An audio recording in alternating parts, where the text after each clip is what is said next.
अस्सलाम वालेकुम। Welcome to my channel फाइज over by Amna Shah. I hope कि आप खुश होंगे। कहानी शुरू करने से पहले आपसे रिक्वेस्ट है कि अगर आपको मेरा कंटेंट पसंद आता है तो प्लीज़ मेरे चैनल को सब्सक्राइब कीजिए। आइए कहानी का आगाज़ करते हैं। वो एक ठिठुरती हुई खूब अंधेरी रात थी। मैं मामूल के कामों से फारिग होकर सोने के लिए लेटा तो दस्तक की आवाज़ सुनकर चौंक उठा। इस वक्त रात के 10 बजे का अमल था। मौसम की मुनासबत से इतनी रात गए किसी का मेरे क्वार्टर के दरवाजे पर दस्तक देना किसी खतरनाक इतला के आसार ही थे। बहरहाल मैंने गर्म बिस्तर छोड़ा और ठंडे ठार सहन में से गुजरकर क्वार्टर के बैरूनी दरवाजे पर पहुंचा। ज़्यादा इम्कान इसी बात का था कि शबीना ड्यूटी वाले अमले में से कोई आया होगा। दरवाज़ा खोलने से पहले मैंने एहतियातन पूछ लिया, कौन है भाई? मैं तवक्को कर रहा था कि जवाब में कोई मर्दाना आवाज़ सुनाई देगी, लेकिन क्या मर्दाना क्या जनाना, कोई आवाज़ मेरी समात तक रसाई हासिल करने में कामयाबी हासिल न कर पाई। मैंने दोबारा कदरे बुलंद आवाज़ में पुकारा, इतनी रात को कौन आया है भाई? इस मर्तबा भी मेरी आवाज़ सदा बदसेहरा ही साबित हुई। बाहर बदस्तूर खामोशी तारी थी। ऐसी बात नहीं थी कि मैं दरवाज़ा खोलते हुए किसी किस्म का डर या खौफ महसूस कर रहा था। जब मेरी दूसरी पुकार भी नतीजा खेज साबित न हुई तो मैंने दरवाज़ा खोलकर बाहर झांका। बाहर मुझे कोई भी नजर न आया। तहत देने का तारीकी और सन्नाटे का राज था। मैंने घूर घूर कर अंधेरे में किसी इंसानी चेहरे को तलाश करने की कोशिश की, लेकिन मुझे अपनी इस कोशिश में नाकामी का मुंह ही देखना पड़ा। मेरा सरकारी क्वार्टर थाने के अगवी हिस्से में बना हुआ था। इसके बाद दूर तक सरसब्ज और शादाब खेतों का सिलसिला फैला हुआ था। मैंने थोड़ी सी मटर गश्त करके क्वार्टर के दोनों पहलुओं में अच्छी तरह झांक कर देख लिया, लेकिन वहाँ कोई नहीं था। जी में ख्याल ये भी आया कि थाने के अंदर जाकर सूरत हाल का जायज़ा लेता हूँ, लेकिन फिर मैंने फ़ौरन ही इस ख्याल को मुस्तरद कर दिया और दरवाजे को कुंडी लगाकर दोबारा बिस्तर में घुस गया। मैं सोने के लिए लेट तो गया था, ताहम जहन इसी दस्तक की तरफ लगा हुआ था। एक लम्हे के लिए ये सोच भी जहन में उभरी थी कि ये मेरा वहम भी तो हो सकता है। इस रात बर्फीली हवाएं भी चल रही थीं। मुमकिन है क्वार्टर का दरवाज़ा हवा के तेज झोंके से बचा हो। मैं इस सोच पर चंद लम्हे भी नहीं रुक पाया, क्योंकि मैं इस आवाज़ को हवा की कारिस्तानी समझ ही नहीं सकता था। हवा की वजह से दरवाज़ा बजना और किसी इंसान के हाथ की दस्तक में नुमायां फ़र्क होता है, और मैंने बड़ी वाज़ेह दस्तक की आवाज़ सुनी थी। यही सब सोचते सोचते पता नहीं किस वक्त मेरी आंख लग गई। अगली सुबह पिछली रात के मौसमी असरात ही का अक्स था। सूरज का कहीं नामो निशान नजर नहीं आता था। गहरी धुंध ने फजा की हर शे को अपने आगोश में छुपा रखा था। बकोले शख्स से हाथ को हाथ सुझाई नहीं देता था। धुंध का सिलसिला गुज़िश्ता कई रोज से जारी था। अगरचे दिन के बस्ती हिस्से में कभी कभार सूरज अपनी मौजूदगी जाहिर करने के लिए बादलों की ओट से हल्की फुल्की झलक दिखा देता था, लेकिन इसकी तमाज़त माहौल के हिस्से में नहीं आती थी। मैंने हस्बे मामूल नाश्ता अपने क्वार्टर में किया, फिर तैयार होकर थाने पहुंच गया। सुबह जब मैं बेदार हुआ तो रात वाला वाक़या मेरे जहन में ताज़ा था, और अब वो सोच के रथ पे सवार होकर मेरे साथ ही थाने आ गया था। मैंने अपने कमरे में पहुंचकर शबीना ड्यूटी वाले एएसआई को अपने पास बुला लिया। मतलूब हुसैन मेरे सामने आकर एक कुर्सी पर बैठ चुका तो मैंने ठहरे हुए लहजे में इस्तफसार किया, रात कैसी गुजरी मतलूब हुसैन? बड़ी अच्छी जनाब, उसने जवाब दिया। थोड़ी बहुत नींद भी ली या सारी रात आंखों में ही काट दी? रात के आखिरी पहर 2-3 घंटे के लिए सोया था जनाब, उसने साफ गोई का मुजाहरा करते हुए बताया, और फिर अजान के साथ ही आंख खुल गई थी। रात के आखिरी पहर, मैंने उसके कहे हुए अल्फाज में से एक टुकड़ा ज़ेरे लब दोहराया। फिर पूछा, आधी रात के तो बाद में ही सोए होगे तुम? जी बिल्कुल, वो उलझनज़दा अंदाज में मेरी तरफ देखते हुए बोला। मैं लगभग 2 बजे सोने के लिए लेटा था। मैंने पुरसोच अंदाज में हुकारा भरा। फिर पूछा, रात थाने के अंदर तो सब खैर खैरियत ही रही थी ना? कोई नाखुशगवार वाक़या पेश तो नहीं आया? बिल्कुल नहीं मलिक साहब, इसके तजस्सुस का पैमाना लबरेज हो गया। इधर तो सब अमनो अमान ही रहा है, उसने तशवीशनाक लहजे में बताया। फिर पूछा, ये आप आज रूटीन से हटकर क्यों बातें कर रहे हैं? पहले तो आपने कभी ऐसी बातें नहीं की। पहले कभी मेरे साथ भी तो ऐसा नहीं हुआ ना, मैंने कहा। आपके साथ ऐसा क्या हो गया है मलिक साहब? उसने इज़्तिरारी लहजे में पूछा। اس کے استفسار کے جواب میں نے مختصراً مگر جامع الفاظ میں اسے رات والے دستکی واقعے سے آگاہ کر دیا۔ ASI مطلوب حسین نے پوری توجہ سے میری بات سنی اور سرسری انداز میں بولا، ملک صاحب، رات کو کافی ٹھنڈ اور تیز ہوائیں بھی تو چل رہی تھیں، ہو سکتا ہے آپ کی سماعت کو دھوکہ ہوا ہو۔ ہوا کے دباؤ سے بجنے والے دروازے کی آواز کو آپ نے دستک کی آواز سمجھ لیا ہو۔ ایسا خیال ایک لمحے کے لیے میرے ذہن میں بھی آیا تھا مطلوب حسین، میں نے گہری سنجیدگی سے کہا، لیکن اگلے ہی لمحے میں نے اس خیال کو اپنے ذہن سے جھٹک دیا تھا، کیونکہ میں نے لمحاتی توقف کر کے گہری نظر سے ASI کو دیکھا، پھر جملہ مکمل کرتے ہوئے کہا، کیونکہ میری سماعت ہوا سے بجنے والے دروازے اور دستک کی مخصوص آواز میں بخوبی فرق کرنا جانتی ہے۔ ASI نے مجھ سے الجھنے کے بجائے بڑے تحمل سے کہا، پھر آپ کے خیال میں وہ کون ہو سکتا ہے؟ اگر میرا خیال اس سلسلے میں رہنمائی کرتا تو اس وقت میں تم سے سوال جواب نہیں کر رہا ہوتا مطلوب حسین، میں نے ایک ایک لفظ پر دباؤ ڈالتے ہوئے کہا۔ میرا تو ذہن ہی کام نہیں کر رہا جناب، وہ بے بسی سے کندھے اچکاتے ہوئے بولا، آپ نے بڑی عجیب و غریب کہانی سنائی ہے۔ تمہارا ذہن شاید اس وقت ایک بھرپور نیند کا تقاضا کر رہا ہے مطلوب حسین، میں نے اس کی آنکھوں میں جھانکتے ہوئے ٹھہرے ہوئے لہجے میں کہا، اس لیے تم گھر جا کر آرام سے سو جاؤ۔ وہ میرے حکم کی تعمیل میں فوراً اٹھ کر کھڑا ہو گیا۔ میں نے اس بات میں گردن ہلا کر اسے جانے کی اجازت دے دی۔ اس نے مجھے سلیوٹ کیا اور پھر کمرے سے نکل گیا۔ ان دنوں میں ایک چھوٹے سے قصبے فیروز آباد کے تھانے میں بطور انسپکٹر تعینات تھا اور اس تھانے کا انچارج مکمل طور پر میں تھا، لہٰذا میں تھانہ انچارج اور تھانے دار بھی کہلاتا تھا۔ تھانے کا عملہ مختصر سا تھا، میرے علاوہ ایک ASI مطلوب حسین، ایک حوالدار رجب علی اور 4 کانسٹیبلز اصغر علی، امین، آصف اور عمران اس عملے کا حصہ تھے۔ ان میں سے مطلوب حسین اور کانسٹیبل امین مقامی تھے، یعنی ان کا تعلق فیروز آباد ہی سے تھا، اسی لیے میں نے ASI کو گھر جا کر آرام کرنے کا مشورہ دیا تھا۔ قصبہ چھوٹا سا تھا، تھانہ محدود سا اور عملہ مختصر سا، اور اسی سا کے ساتھ مجھے تھانے داری کرنا تھی۔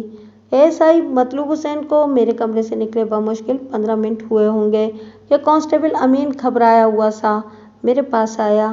میں نے اس کے چہرے کے تاثرات کو دیکھتے ہوئے اضطراری لہجے میں سوال کیا، کیا ہو گیا ہے بھائی؟ ملک صاحب، قتل کی ایک واردات ہو گئی ہے جناب، اس نے چھڑی ہوئی سانس کے ساتھ بتایا۔ کہاں؟ میں نے بے ساختہ پوچھا۔ ادھر کھیتوں میں، اس نے ایک سمت اشارہ کرتے ہوئے کہا، آپ کے کوارٹر کے پچھواڑے۔ تھانے کے پچھواڑے میرا کوارٹر واقع تھا اور میرے کوارٹر کے پچھواڑے لہلہاتے ہوئے سرسبز کھیت۔ میں نے کانسٹیبل کی گھبراہٹ کے پیش نظر جلدی سے پوچھا، قتل کون ہوا ہے؟ میں بظاہر کانسٹیبل امین سے سوال و جواب کر رہا تھا، لیکن لاشعوری طور پر میں اس معاملے کو رات والے دستک کے واقعات کے ساتھ نتھی کرنے میں مصروف تھا، اور لاشعوری طور پر ہی مجھے بھی کنفرم ہو گیا تھا کہ یہ دونوں واقعات کسی ایک ہی سنسنی خیز سلسلے کی کڑیاں ہیں۔ وہ کوئی نوجوان عورت ہے جناب، کانسٹیبل نے میرے سوال کے جواب میں بتایا، گوری چٹی اور خوبصورت عورت۔ کیا تم اس عورت کی لاش بھی دیکھ آئے ہو؟ میں نے اسے گھورا۔ نہیں جناب، مجھے تو خادم حسین نے بتایا ہے۔ خادم حسین کون؟ جس کے کھیت میں قتل کی واردات ہوئی ہے، کانسٹیبل نے جواب دیا۔ وہی اس واقعے کی اطلاع دینے آیا ہے جناب، خادم حسین باہر برآمدے میں بیٹھا ہوا ہے، اسے فوراً میرے پاس لے آؤ، میں نے تحقیرانہ انداز میں کہا۔ کانسٹیبل امین نے فوراً سے پیشتر میرے حکم کی تعمیل کر دی۔ اگلے ہی لمحے زمیندار خادم حسین میرے سامنے تھا۔ خادم حسین قصبہ فیروز آباد کا ایک چھوٹا زمیندار تھا، جس کے پاس صرف 5 ایکڑ زرعی اراضی تھی۔ ان 5 میں سے 4 ایکڑ پر وہ موسم کی مناسبت سے مختلف اناج اگایا کرتا تھا، اور 5واں ایکڑ اس نے اپنے شوق کے لیے مختص کر رکھا تھا۔ 5واں ایکڑ، جس میں اس نے 4 آم کے، 2 جامن کے، 2 شہتوت کے، 2 امرود کے، 2 کینو کے اور 2 انار کے پیڑ لگا رکھے تھے۔ باقی بچ رہنے والی زمین پر اس نے مختلف سبزیاں کاشت کر رکھی تھیں۔ وہ فروٹ، سبزی اور مختلف اناج کے حوالے سے خود کفیل تصور کیا جاتا تھا۔ میں کانسٹیبل امین کو اپنے ساتھ رکھ کر خادم حسین کے ساتھ فوراً چائے بکوا پر پہنچ گیا تھا۔ درجن بھر سے زیادہ افراد پہلے سے ہی وہاں موجود تھے۔ میں نے سب کو ایک طرف ہٹایا اور مذکورہ نوجوان عورت کی لاش کے قریب چلا گیا۔ کانسٹیبل امین نے غلط نہیں بتایا تھا، وہ واقعی ایک حسین و جمیل اور گوری چٹی عورت تھی۔ میرے محتاط اندازے کے مطابق اس کی عمر 25 اور 27 کے درمیان کہیں تھی۔ उसे गर्दन काटकर बड़ी बेदर्दी के साथ मौत के घाट उतारा गया था। उसने सुर्ख रंग का गरम लिबास पहन रखा था, जो जगह जगह से अपनी तबाही और बर्बादी की दास्तान सुना रहा था। उसके बदन के बाज़ हिस्से बुरी तरह से खुले हुए थे। इस बात में किसी शक व शुबे की गुंजाइश तलाश नहीं की जा सकती थी कि मौत के घाट उतारने से कबल उस पर मुजरिमाना हमला किया गया है। वो 101% इस दुनिया से उस दुनिया में मुंतकिल हो चुकी थी। मैं उकड़ू बैठकर लाश का मुआयना करने लगा। पहली ही नज़र में एक चुभती हुई हकीकत ने मुझे चौंका दिया। इस ज़मीन ने मेरी तवज्जो अपनी जानिब मबसूल कर ली, जहाँ इस औरत की लाश पड़ी थी, और ये देखकर मेरी हैरत की इंतहा न रही कि ज़मीन का वो हिस्सा खून के असर से कतई पाक था। किसी शख्स की गर्दन काट कर इसे मौत के घाट उतारा जाए और उसके बदन से खून का एक कतरा भी न टपके, ये तो ऐसा ही था जैसे यूनाइटेड स्टेट्स का कैपिटल टोक्यो या बंदर के 12 सींग। मज़कूरा औरत को जितनी बेदर्दी और सफाकी से कत्ल किया गया था, इसके नतीजे में तो इस बदनसीब के नरखरे से खून का एक फव्वारा छूट जाना चाहिए था। लेकिन इस खेत की ज़मीन अपने सीने पर एक बूंद का तमगा भी नहीं सजाए हुए थी। इसका सिर्फ और सिर्फ एक ही मतलब था, और वो ये कि इस बदबख्त औरत को किसी और मकाम पर कत्ल किया गया था और बाद अज़ां इसे उठाकर खादिम हुसैन के खेत में फेंक दिया गया था। वो खेत जिसकी बेशतर फसल काटी जा चुकी थी। इसकी लाश फसल से पाक ज़मीन पर पड़ी थी। तुम में से कोई शख्स इस औरत को जानता है? मैंने उठकर खड़े होते हुए वहां मौजूद लोगों के चेहरों को बारी बारी देखते हुए पूछा, कौन है ये? किसी जानिब से असबाब में जवाब नहीं आया। मेरे सवाल पर बेशतर अफराद की गर्दनों ने नफ़ी में हरकत की थी, और यही इनकार बाज़ की ज़बान से भी सुनने को मिला, जिसका वाज़ेह मतलब ये था कि इस बदनसीब मकतूला का ताल्लुक कस्बा फ़िरोज़ाबाद से नहीं था। मैंने इस खेत के मालिक खादिम हुसैन को मुखातिब करते हुए कहा, खादिम हुसैन, कहीं से चादर का बंदोबस्त करो और पहली फुर्सत में इस लाश को ढांप दो। खादिम हुसैन मेरे हुक्म की तामील में एक तरफ गया और 2 मिनट के बाद वो एक गर्म शाल के साथ वापस आ गया। मैंने खादिम हुसैन की मदद से मकतूला की लाश को ढक दिया और अतमाम हुज्जत के तौर पर एक मरतबा फिर वहाँ मौजूद लोगों से उसके बारे में इस्तफसार किया, लेकिन इस बार भी कोई नया जवाब सामने नहीं आया, जिससे ये बात पाया सबूत को पहुंच गई कि इस औरत की बदबख्ती से कहीं और से उठाकर फिरोजाबाद ले आई थी। इस मकतूल औरत को कोई नहीं जानता था, लेकिन मुझे तो मौके की कार्रवाई मुकम्मल करना थी। ये तहकीक और तफ्तीश बाद के मराहिल में थी कि वो कौन थी, कहाँ से आई थी और उसे किसी ने क्यों कत्ल किया था। दीगर लोगों के अलावा कांस्टेबल अमीन ने भी इस अमर की तस्दीक कर दी थी कि वो तरहदार औरत मौसा फिरोजाबाद की रहने वाली नहीं थी। इसने पहले कभी इस औरत को कस्बे में नहीं देखा था। मैंने ज़रूरी कार्रवाई से निपटने के बाद मकतूल की लाश को पोस्टमार्टम के लिए अमीन की निगरानी में ज़िरई अस्पताल भिजवा दिया। फिर इस खेत के मालिक खादिम हुसैन से सवालों जवाब में मसरूफ़ हो गया। एक बात का जिक्र करना मैं भूल गया, और वो ये कि आला कत्ल की तलाश में भी मैंने चाय वकुआ और उसके आसपास के इलाके को अच्छी तरह देख डाला था, लेकिन मेरी तवक्को के ऐन मुताबिक आला कत्ल मुझे कहीं भी पड़ा हुआ नहीं मिला था। मुझे इस बात का तो 100% यकीन था कि इस औरत को किसी और जगह पर मौत के घाट उतारने के बाद यहाँ लाकर खेतों में फेंक दिया गया था, लिहाजा आला कत्ल का जाय वकुआ पर पाए जाना बईदस क्यासी था। अलबत्ता एक बात तय थी कि उसे किसी तेज धार आले की मदद से कत्ल किया गया था, मसलन किसी खंजर या छुरी से। खादिम हुसैन की उम्र 50 से मुतजावज़ थी। वो मजबूत हाथ पाँव का मालिक एक दराज कामत शख्स था। रंगत गहरी गंदुमी मगर सांवली हरगिज़ नहीं थी। 50 का हिंसा अबूर करने के बावजूद भी वो सेहतमंद, तवाना और चाको चौबंद दिखाई देता था, और इस सेहत और तंदुरुस्ती का वाहिद रास्ता मेहनत और मशक्क़त। वो ज़मींदारी के काम में किसी की मदद नहीं लेता था, बल्कि अपने खेत के तमाम ज़रई मामलात वो खुद अपने हाथों से अंजाम देता था। मैंने खादिम हुसैन से पूछा, चाचा, तुमने इस औरत की लाश को कब दरियाफ्त किया था? मेरा मतलब है कि तुमने इसे कब देखा था? जनाब, मैं दरियाफ्त का मतलब भी अच्छी तरह समझता हूँ, वो गहरी संजीदगी से बोला। और जहाँ तक इस सवाल का ताल्लुक है, तो इस औरत की लाश को सबसे पहले दीनू कुमार ने देखा था। ये दीनू कुमार कौन है? मैंने सवाल किया। दीनू का असली नाम دین محمد ہے جی، خادم حسین نے وضاحت کرتے ہوئے بتایا۔ یہ ادھر قصبے ہی میں رہتا ہے جناب۔ کیا دینو اس وقت یہاں موجود ہے؟ جواب دینے کے بجائے اس نے وہاں موجود لوگوں پر ایک متلاشی نگاہ ڈالی، پھر ایک جانب اشارہ کرتے ہوئے بولا، جی دینو وہ ادھر کھڑا ہے۔ میں نے خادم حسین کے اشارے کا نگاہی تعقب کیا اور بآواز بلند پکارا، دینو بابا یہاں آ جاؤ۔ اگلے ہی لمحے میرا اندازہ کچھ غلط ثابت ہو گیا جب 2 درجن افراد کے مجمع میں سے ایک سانولا سا نوجوان نکل کر میری جانب قدم بڑھانے لگا۔ میں تو یہی سمجھا تھا کہ دینو کمار کوئی اچھی خاصی عمر کا بندہ ہوگا، جبھی میں نے اسے دینو بابا کہہ کر اپنے پاس بلایا تھا۔ بہرحال کبھی کبھی انسان کا اندازہ الٹ بھی جاتا ہے۔ میں نے خادم حسین کی جانب متوجہ ہوتے ہوئے سوال کیا، جب تمہیں دینو نے اس عورت کی لاش کے بارے میں بتایا، اس وقت تم کہاں تھے؟ میں گھر سے نکل کر اپنے کھیتوں کی طرف آ رہا تھا جناب، وہ مجھے تفصیل سے آگاہ کرنے لگا۔ آج کل میں اپنی فصل کی کٹائی میں لگا ہوا ہوں۔ کل ایک کھیت میں کٹائی کا کام ادھورا چھوڑ گیا تھا، میں اسے مکمل کرنے کے لیے ہی آیا تھا، لیکن ابھی میں اپنے کھیتوں سے 200-300 گز دوری تھا کہ اسی جانب سے میں نے دینو کمار کو آتے ہوئے دیکھا۔ وہ سانس درست کرنے کے لیے رکا اور پھر اپنی بات کو آگے بڑھاتے ہوئے بولا، یہ مجھے بہت گھبرایا ہوا لگ رہا تھا۔ میرے کچھ پوچھنے سے پہلے ہی یہ بول پڑا اور اس نے پھولی ہوئی سانس کے ساتھ مجھے بتایا کہ ادھر میرے کھیتوں میں کسی عورت کی گردن کٹی لاش پڑی ہے۔ میں اس کے ساتھ اپنے کھیتوں تک پہنچ گیا اور پھر میں نے اپنی آنکھوں سے اس بدنصیب عورت کی لاش دیکھ لی۔ پھر تم نے کیا کیا؟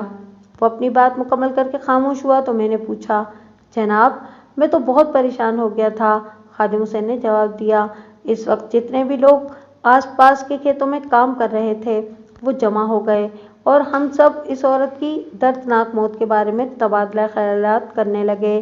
وہ ہم سب کے لیے قطعی اجنبی تھی، ہم میں سے کوئی بھی اسے جانتا یا پہچانتا نہیں تھا۔ اس واقعے کی خبر گاؤں کے اندر بھی پہنچ گئی تھی اور لوگ عورت کی لاش کو دیکھنے کے لیے کھیتوں میں آنے لگے تھے۔ دیکھتے ہی دیکھتے یہاں اچھا خاصا رش لگ گیا۔ اسی وقت کسی ہمدرد نے مجھے مشورہ دیا۔ یہاں تک بتانے کے بعد خادم حسین نے لمحاتی توقف کیا، پھر ایک گہری سانس چھوڑنے کے بعد بولا، اس نے سمجھانے والے انداز میں مجھے مشورہ دیا کہ میں فوراً تھانے جا کر اس واقعے کی اطلاع دوں۔ عورت کی لاش میرے کھیتوں میں پڑی ہے، اگر میں نے تھانے میں رپورٹ نہ کی تو الٹا کسی وبال میں آ جاؤں گا۔ بس جناب، پھر میں تھانے پہنچ گیا۔ یہ نیک مشورہ دینے والا تمہارا ہمدرد کون تھا؟ میں نے دریافت کیا۔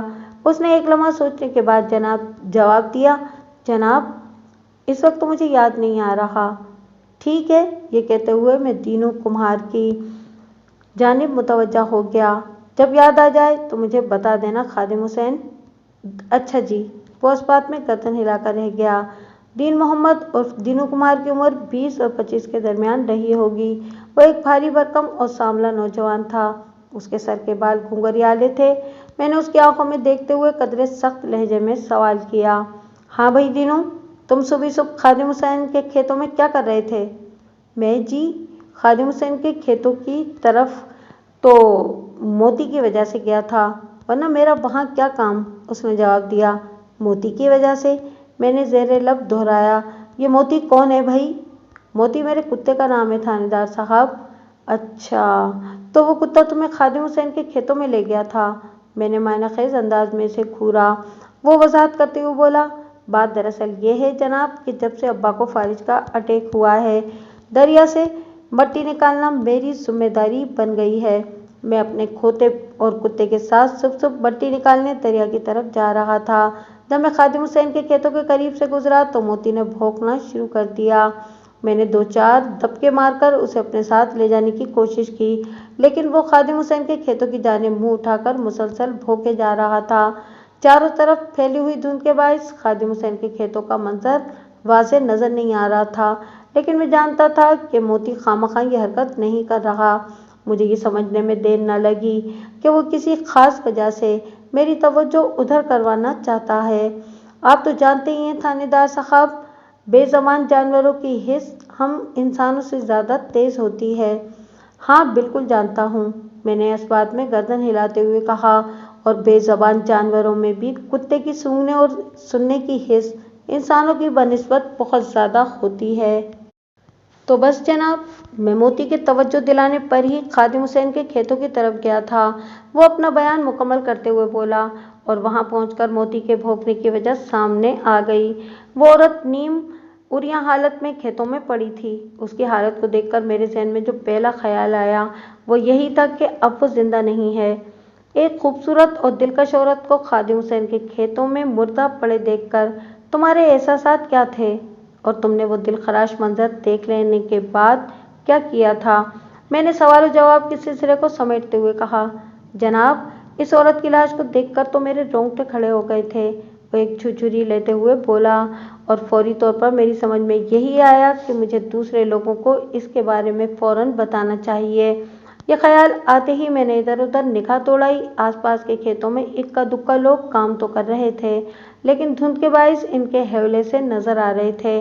मैंने इन्हें आवाज देने का इरादा किया ही था कि खादिम हुसैन मुझे अपनी जानिब बढ़ता दिखाई दिया। बस, तो फिर मैंने सबसे पहले इसे ही औरत की लाश के बारे में बता दिया। मैंने दीनू कुमार की नीयत को चेक करने के लिए खासे सख्त लहजे में कहा। दीनू, तुमने कहानी तो बहुत उम्दा जोड़ ली है। जी, कौन सी कहानी? वो उलझन ज़दा नज़र से मुझे तकने लगा। यही जो अभी तुमने मुझे सुनाई है। जनाब, मैंने आपसे एक लफ्ज़ भी झूठ या गलत नहीं कहा। वो कदरे खफगी आमेज अंदाज में बोला। जो कुछ पेश आया है वही मैंने आपको बताया है। लेकिन मैं तुम्हारी बात का यकीन कैसे कर लूँ? मैंने उसकी आंखों में देखते हुए कहा। यह भी तो हो सकता है कि इस औरत को तुम ही ने कत्ल करके यहाँ फेंक दिया हो। जनाब, ये आप क्या कह रहे हैं? वो रुहासा हो गया। मैं तो इस औरत को जानता तक नहीं। इसे तो यहाँ पर कोई भी नहीं जानता दीनू। मैंने बदस्तूर इसे शक ज़दा नज़र से घूरते हुए कहा। इससे तुम्हारी बेगुनाही कैसे साबित होती है?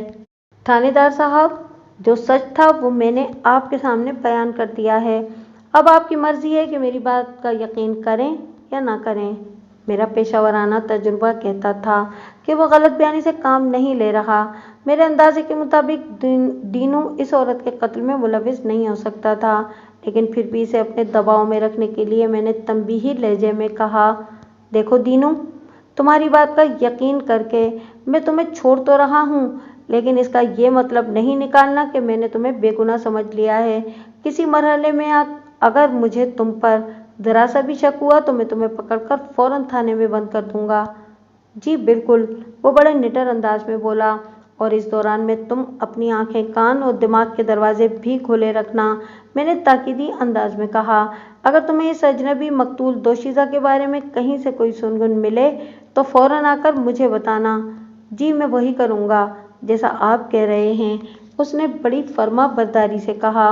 मैंने मजीद 2-3 सवालात के बाद दीन मोहम्मद उर्फ दीनू कुमार को फारिग कर दिया और खुद टहलते हुए थाने आ गया। किसी कत्ल की वारदात में जब मकतूल अजनबी हो और इलाके के लोग उसके बारे में कुछ भी न जानते हों तो कातिल तक रसाई के लिए तफ्तीश की गाड़ी को तकरीबन ब्रेक ही लग जाते हैं। ऐसी सूरत में उमूमन खुरा निकाला जाता है ताकि ये पता चलाया जा सके कि कातिल या मकतूल किन राहों से गुजरकर जाए वकुआ तक पहुंचा होगा। खोज का ये काम अक्सर बड़े हौसले अफजा नताइज लाता है। लिहाजा नामालूम हसीन व जमील मकतूल का खोज लगाने के लिए मैंने भी यही तफ्तीशी तरीका इख्तियार किया। मैंने दोपहर से थोड़ी देर पहले एक कांस्टेबल को भेजकर खोजी अल्लाह रखा को थाने बुला लिया। इस दौरान में मेरा जहन मुख्तलिफ ज़ावियों पर मुसलसल सोच विचार में मसरूफ़ था और मैं इस पुरस्रार दस्तक को भी एक लम्हे के लिए नहीं भूला था जो रात को मेरे क्वार्टर के बैरूनी दरवाजे पर सुनाई दी थी।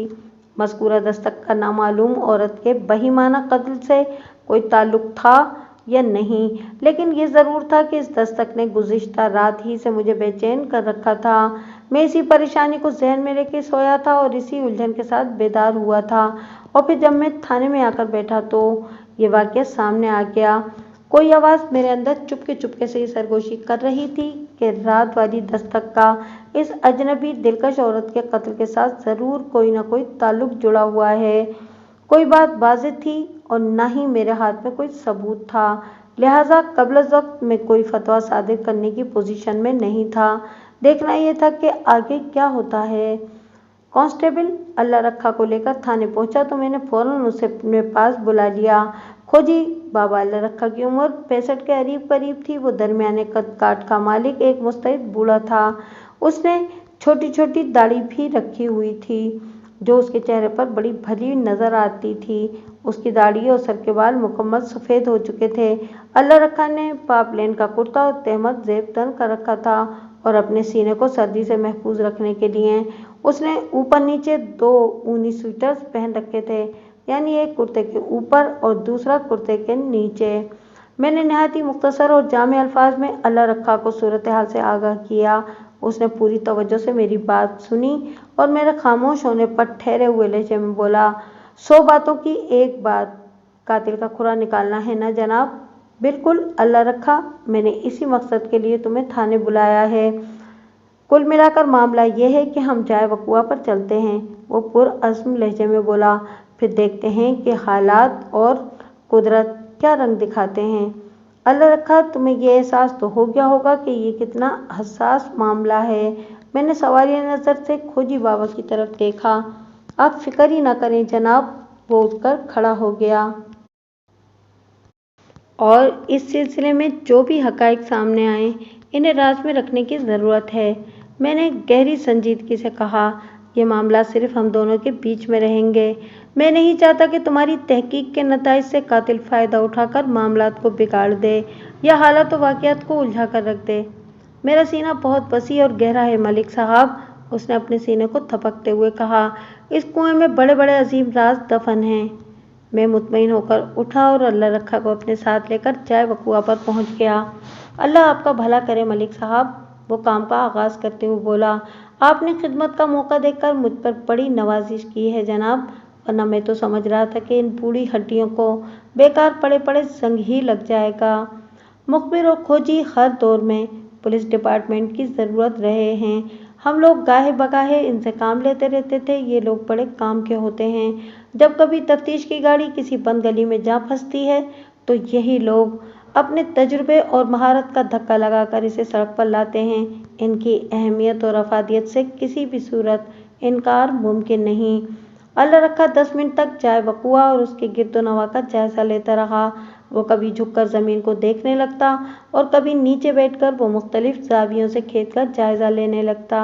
मैं बड़ी दिलचस्पी से इसे काम करते हुए देख रहा था। ये इसका फ़न था, लिहाजा मैं खामोश तमाशाई बना उसकी हरकत और सकनात का नोटिस लेता रहा। कोई 15 मिनट के बाद वो मेरे पास आया और बड़े ख़त्मी लहजे में बोला, मलिक साहब, चूँकि सुबह बहुत सारे लोग जाए वकुआ पर जमा हो गए थे, लिहाजा यहाँ दर्जनों कदमों के छापे आपस में गड़मड़ हो चुके हैं, लेकिन मैंने फिर भी काम की एक बात पता चला ली है। काम की बात? मैंने चौंक कर उसकी तरफ देखा। वो क्या अल्लाह रखा? इंसान के मुत्तहिद कदमों के खुरे के अलावा मुझे यहाँ एक जानवर का खुरा भी मिला है मलिक साहब, वो सनसनाते हुए लहजे में बोला। अल्लाह रखा की बात सुनकर मेरा ध्यान लामुखाला दीनू कुम्हार की तरफ चला गया। आज सुबह उसी ने नामालूम औरत की लाश दरियाफ्त की थी और उसके साथ 2 जानवर भी थे। मैंने इसी तनाजुर में अल्लाह रखा से इस्तफसार किया, गधे या कुत्ते का खुरा? नहीं जनाब, उसने नफ़ी में गर्दन हिलाई, इन दोनों में से किसी का भी नहीं। फिर? मेरी हैरत उलझन में बदल गई। वो बड़े पुरएतमाद अंदाज में बोला, मैं घोड़े के खुरे की बात कर रहा हूँ मलिक साहब। घोड़े का खुरा? मैं सवालिया नज़र से उसकी तरफ देखने लगा। जी हाँ, उसने बड़े वसूख से सर को असबाती जुम्बिश दी और बताया, कोई घुड़सवार यहाँ तक आया था और यहाँ से वापस भी गया था। मैं बेसाख्ता पूछ बैठा, वो कहाँ से आया था और वापस किधर चला गया? इसका पता तो मैं अभी चला लेता हूँ जनाब, क्योंकि मैंने इस घोड़े का खुरा अच्छी तरह पकड़ लिया है। वो मुतज़ब्ज़ब अंदाज में बोला, जब घोड़े का खुरा पकड़ा गया है तो फिर घुड़सवार भी पकड़ा ही जाएगा। मैंने अल्लाह रखा के चेहरे के तासुरात का जायज़ा लेते हुए कहा, लेकिन तुम्हारे चेहरे पर उलझन क्यों फैली हुई है? कोई परेशानी वाली बात तो नहीं? कोई परेशानी नहीं मलिक साहब, वो तसल्ली भरे अंदाज में बोला। कुल मिलाकर ये समझ लें कि घोड़े का खुरा एक नए ज़ाविये पर सोचने के लिए मजबूर कर रहा है। कौन सा नया ज़ाविया अल्लाह रखा? मैं पूछे बिना ना रह सका। 100 बातों की एक बात मलिक साहब, वो सोच में डूबे हुए लहजे में बोला। मेरा तजुर्बा ये बताता है कि जब घोड़ा इस तरफ आया तो इस पर 2 अफराद सवार थे और जब वो यहाँ से वापस गया तो उसके पीठ पर सिर्फ एक ही सवार था। कुल मिलाकर 100 बातों की एक बात। हालात और कुदरत क्या रंग दिखाते हैं। जैसे जुमले अल्लाह रखा अपनी गुफ्तगू में आम इस्तेमाल करता था, जो किसी हद तक उसके तकिया कलाम की हैसियत रखते थे, लेकिन इन लम्हात में ऐसे जुमलों पर ध्यान देने का टाइम नहीं था मेरे पास। इसलिए उसने जो ताज़ा तरीन इंकिशाफ किया था वो मेरे जहन को झंझोड़ने के लिए काफ़ी था। लिहाजा मैंने सरसराते हुए लहजे में पूछा, ये बात तुम इतने वसूख से कैसे कह रहे हो अल्लाह रखा?